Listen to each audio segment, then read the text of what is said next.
If you are feeling dead stressed today, it's school run as well, you might be piling through thinking, afternoon clubs to sort out, doing the pick up from school. We've got just the man, our life coach over in Sandbach, Rob Edwards. Hello. Hello, Lou. Are you all okay? Yeah, we're good, thank you. I know it's a big week for mental health awareness this week, where we're being encouraged, aren't we, to actually just sit down and talk. Yep, it's time to talk day again this week, so you'll no doubt see loads of messages about that. But, you know, it's great encouraging people to open up and to talk, but it's not quite as simple as that, is it? Because encouraging someone to open up is one thing. That's great, we should all do that. But actually creating the right space and the environment for them to then open up is something very different, isn't it? Do you know, I'm glad you've said this because, and I'm not knocking any campaigns going, I think they're fantastic. Yeah, do speak, don't bottle it up. But I can only tell you there's only certain people that I could speak to, because the most awful thing, Rob, that could happen is you say everything and then feel 10 times worse because, you know, if we're the person trying to help, we don't know what to do. No, it's really easy to stumble into something, isn't it? And we can stumble into a conversation, and then before we know it, we find ourselves in a situation without us being really prepared for it. And so we end up either responding emotionally and saying things that we don't really mean or that we wouldn't choose to say, or we end up giving out advice that might not necessarily be the best advice for that person at that time, you know?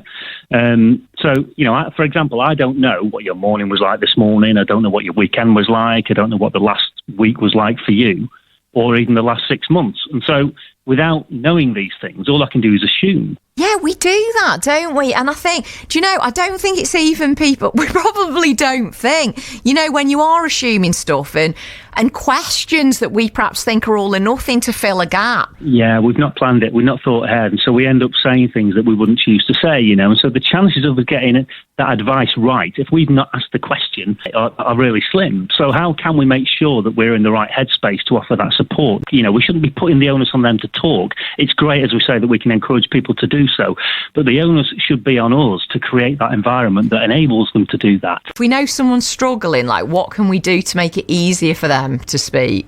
3 dead simple things. Number 1 is find the time, right? Think about what is a good time for you when your energy levels are good and when you can be present for that person. Ideally, a time when you won't be disturbed, because there's nothing worse than having to cut a conversation short because you're not planned ahead or you've got to dash off somewhere. So number 1 is find a good time and ring fence it and stick to it, yeah? Number 2, create the right environment to make that approach. We don't often do it. We don't often think about what environment is going to work best for the other person. Might be convenient for us, but is that place good enough for them? So think ahead, where's that safe space where you both feel really comfortable, where you're not going to be distracted, and somewhere that you can respect their confidentiality. That's really important. Yeah, you've got to feel safe, haven't you? I've even been to professional people, I don't mind saying, where I've had to leave, Rob, and that's somebody that's qualified, because I just don't feel comfortable speaking to you in the slightest. So I thought, I'm not going to open up and say anything. Ditto that, Lou. I can completely relate. I've been in the same situation, right? And that brings me on to the third one, which is be prepared to listen and to not judge. Once you've found the time and the place, use that to focus on the other person, not on you, because like we said, we so often try to fix or solve or tell people what's going to be best for them.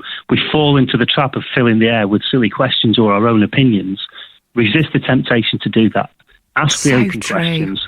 Allow them time to express how they're feeling. Just give them the time to explore it, you know? Yeah, we don't have to go trying to fix it. I think that's it, isn't it? You just listen. You're always full of wisdom.